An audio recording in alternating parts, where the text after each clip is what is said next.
Hello दोस्तों, आप सभी का स्वागत है एग्ज़ाम रिजल्ट के इस यूट्यूब चैनल पर। आज की वीडियो में पढ़ेंगे सीटेट पेपर 1 जो कि कक्षा 1 से 5 तक की जो परीक्षा होती है सीटेट पेपर 1 की, जो आपकी वर्ष 2014 में जो प्रश्न पूछा गया था बाल विकास एवं शिक्षा शास्त्र से, वो प्रश्न आपके सामने मैं लेकर आया हूँ। प्रीवियस ईयर क्वेश्चन है और यहाँ से क्वेश्चन आपके निश्चित रूप से परीक्षा में देखने को मिलेगा। प्रीवियस ईयर क्वेश्चन बनाने से आपका यह फ़ायदा होगा कि कुछ प्रश्न जो होते हैं वो रिपीटेशन होते हैं एग्ज़ाम में, और यहाँ से आपको निश्चित रूप से आपको प्रश्न देखने को मिलेगा परीक्षा में।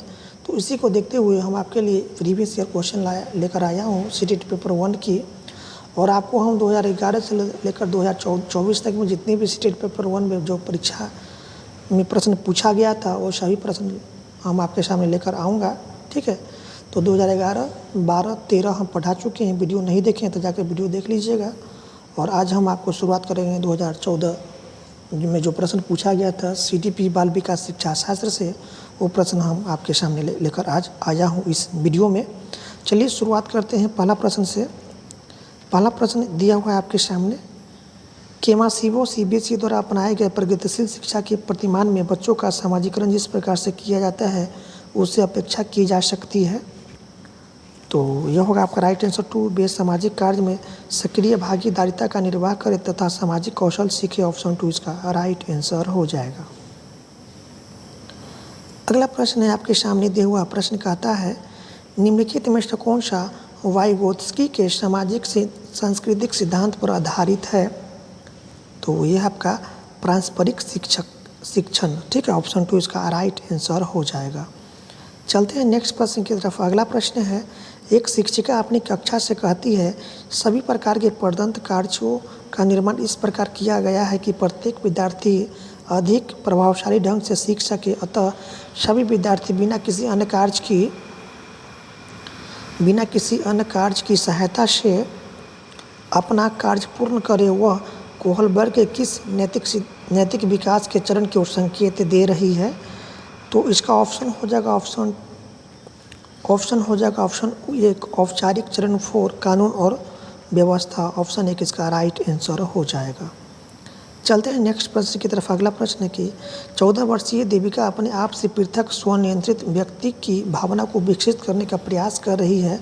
वह विकसित कर रहा है तो स्वयं यत्तता विकसित कर रहा है। ऑप्शन 2 इसका राइट आंसर हो जाएगा। चलते हैं नेक्स्ट प्रश्न की तरफ। अगला प्रश्न है प्रगतिशील शिक्षा के संदर्भ में निम्नलिखित में से कौन सा कथन जॉन डीवी के अनुसार समुचित है। तो कौन सा कथन होगा बताएंगे आंसर। तो इसका आंसर हो जाएगा ऑप्शन 2 विद्यार्थियों को स्वयं ही सामाजिक समस्या को सुलझाने में सक्षम होना चाहिए। ऑप्शन 2 इसका राइट आंसर हो जाएगा।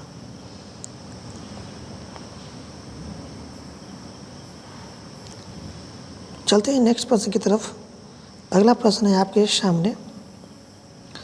प्रश्न है भाषा अवबोधन से संबंध विकार है।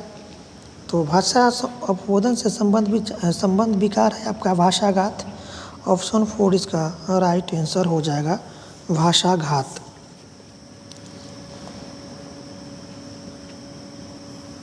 चलते हैं नेक्स्ट प्रश्न की तरफ।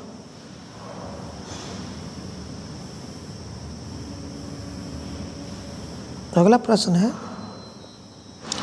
प्रश्न कहता है निम्नलिखित में से कौन सा आलोचनात्मक दृष्टि बहुबुद्धि सिद्धांत से संबंध नहीं है। कौन सा बताएंगे। तो यह आपका है प्रतिभाशाली विद्यार्थी प्राय एक क्षेत्र में ही अपनी विशिष्टता प्रदर्शित करते। ऑप्शन 3 इसका राइट आंसर हो जाएगा। चलते हैं नेक्स्ट प्रश्न की तरफ। अगला प्रश्न है आपके सामने। प्रश्न कहता है बहुबुद्धि सिद्धांत को वैध नहीं माना जा सकता है क्योंकि। तो बहुबुद्धि सिद्धांत को वैध नहीं माना जा सकता है क्योंकि इसका कारण है विशिष्ट परीक्षणों के अभाव में विभिन्न बुद्धियों का मापन संभव नहीं है। ऑप्शन 1 इसका राइट आंसर हो जाएगा।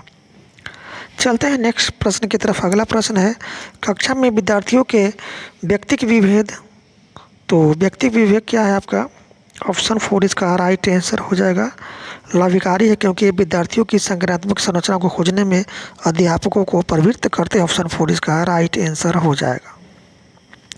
चलते हैं नेक्स्ट प्रश्न की तरफ। अगला प्रश्न है आपके सामने दिया हुआ प्रश्न कहता है विद्यालय आधारित आकलन प्रारंभ किया गया था ताकि, तो ये था आपका सभी विद्यार्थियों के संपूर्ण विकास को निश्चित किया जा सके, इसलिए विद्यालय आधारित आकलन प्रारंभ किया गया था। ठीक है, ऑप्शन 2 इसका राइट आंसर हो जाएगा। चलते हैं नेक्स्ट प्रश्न की तरफ। अगला प्रश्न है निम्नलिखित में से कौन सा एक अन्य विकल्पों से संबंध नहीं है, तो ये होगा स्व आकलन के कौशल के प्रति मानित करना, ऑप्शन 4 इसका राइट आंसर हो जाएगा। अगला प्रश्न है आपके सामने दिया हुआ प्रश्न है निम्नलिखित में से कौन सा प्रश्न अपने विशिष्ट क्षेत्र से ठीक तरह से मिला हुआ है, तो ये होगा ऑप्शन 4 हो जाएगा। ठीक है, ऑप्शन 4 हो जाएगा। निर्धारित कीजिए कि दिए गए मापक विश्लेषण में से कौन सा मापक आपको उत्तम परिणामों को पाने में सर्वाधिक प्रवृत्त कर सकता है, ऑप्शन 4 इसका राइट आंसर हो जाएगा।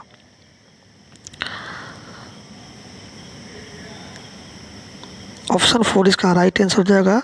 इस बात पर बल देना है कि आपकी उनसे उच्च अपेक्षा है, ऑप्शन 4 इसका राइट आंसर हो जाएगा। ठीक है, चलते हैं अगले प्रश्न की तरफ। अगला प्रश्न है आपके सामने। प्रश्न कहता है,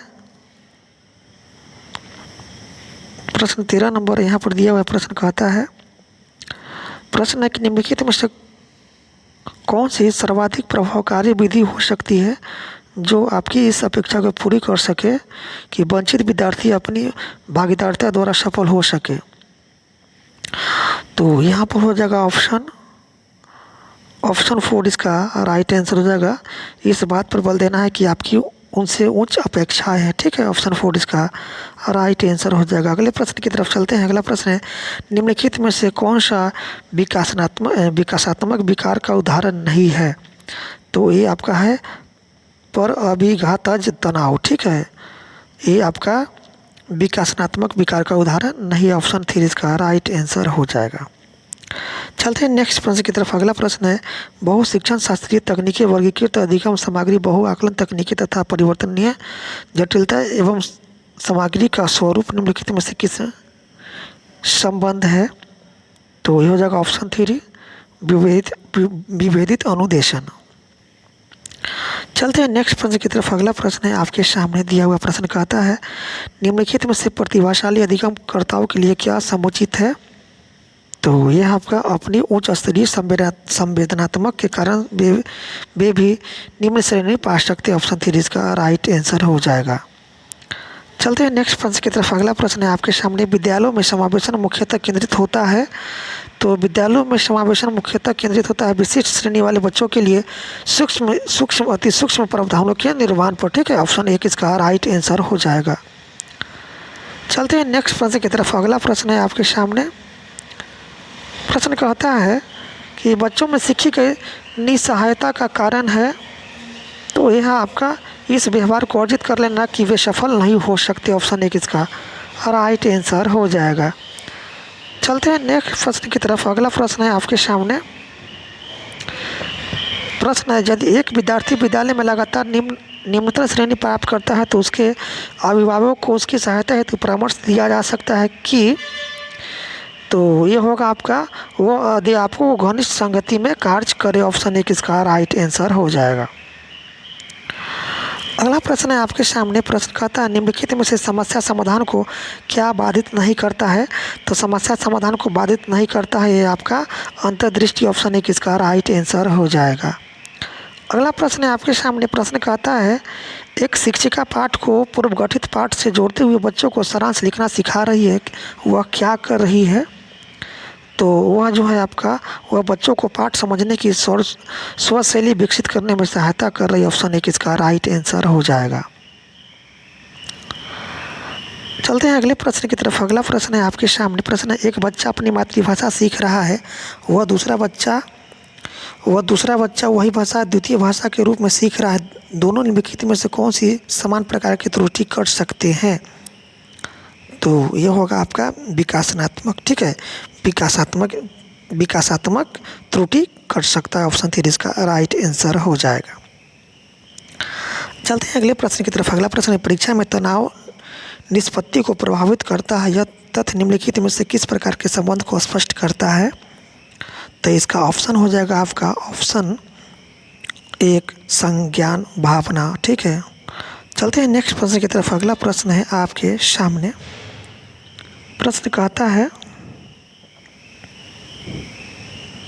कहता है कि एक अध्यापक उस बच्चे के साथ परामर्श करते हैं जिसकी निश्चयात्मक प्रगति एक दुर्घटना के पश्चात अनुकूल नहीं है। निम्नलिखित में से कौन सी प्रक्रिया विद्यालय में परामर्श के लिए सबसे बेहतर हो सकती है? तो इसका राइट आंसर हो जाएगा ऑप्शन 2। वो अपने विचारों द्वारा खोज करने के हेतु लोगों में आत्मविश्वास निर्माण करता है। ऑप्शन 2 इसका राइट आंसर हो जाएगा। चलते हैं अगले प्रश्न की तरफ। अगला प्रश्न है आपके सामने। प्रश्न कहता है एक विद्यार्थी उच्च स्तरीय सृजनशील रंगमंचीय कलाकार बनना चाहता है, उसके लिए निम्नलिखित में से कौन सा उपाय सबसे कम प्रेरक होगा? तो इसका ऑप्शन होगा 1 राज्य स्तरीय प्रतियोगिताओं को जीतने का प्रयास करना ताकि छात्रवृत्ति पाई जा सके। ऑप्शन 1 इसका राइट आंसर हो जाएगा। अगला प्रश्न है आपके सामने दिया हुआ प्रश्न कहता है इनमें से कौन सा सिद्धांतकार यह मत स्पष्ट करता है कि बच्चे अपनी वृद्धि व विकास हेतु कठोर अध्ययन करते हैं? तो इसका राइट आंसर हो जाएगा ऑप्शन 2 मैस्लो। चलते हैं अगले प्रश्न की तरफ। अगला प्रश्न निम्नलिखित में से कौन सा तत्व कक्षा में अधिगम हेतु सहायक हो सकता है? कौन सा तत्व? तो होगा ये आपका अध्यापक द्वारा बच्चों की स्वायत्तता को बढ़ावा हुआ सहायता देना। ऑप्शन 2 इसका राइट आंसर हो जाएगा। चलते हैं नेक्स्ट प्रश्न की तरफ। अगला प्रश्न है आपके सामने। परिपक्व विद्यार्थी जो है वो अपने अध्ययन में कभी कभी भावनाओं की सहायता चाहते हैं। ऑप्शन 3 इसका राइट आंसर हो जाएगा। अगला प्रश्न है आपके सामने दिया हुआ प्रश्न है पूर्व विद्यालय में पहली बार आया बच्चा मुक्त रूप से चिल्लाता है। 2 वर्ष पश्चात वही बच्चा जब प्रारंभिक विद्यालय में पहली बार जाता है तो अपना तनाव चिल्लाकर व्यक्त नहीं करता, अपितु उसके कंधे व गर्दन की पेशियां तन जाती है। उससे इसके व्यवहारिक परिवर्तन का क्या सैद्धांतिक आधार हो सकता है? ठीक है, तो इसका ऑप्शन होगा विभेद एवं एकीकरण विकास के लक्षण। ऑप्शन 4 इसका राइट आंसर हो जाएगा। अगला प्रश्न है और लास्ट प्रश्न है कि निम्नलिखित में से कौन सा कथन सत्य है? तो यहाँ पर एक कथन सत्य है आनुवांशिक बनावट व्यक्ति के परिवेश की गुणवत्ता के प्रति प्रत्युत्पादकता को प्रभावित करती है। ऑप्शन 1 इसका राइट आंसर हो जाएगा। ठीक है, तो दोस्तों इस तरह से वर्ष 2014 में जो प्रश्न पूछा गया था CDP बाल विकास शिक्षा शास्त्र से जो प्रश्न पूछा गया था 30 नंबर का, वो सभी प्रश्न आज आपको हम पढ़ा दिए। ठीक है, वीडियो अच्छी लगी तो वीडियो को शेयर ज़रूर कीजिएगा और चैनल पर नए हैं तो ज़रूर चैनल को सब्सक्राइब कर लीजिएगा। वीडियो देखने के लिए आपका बहुत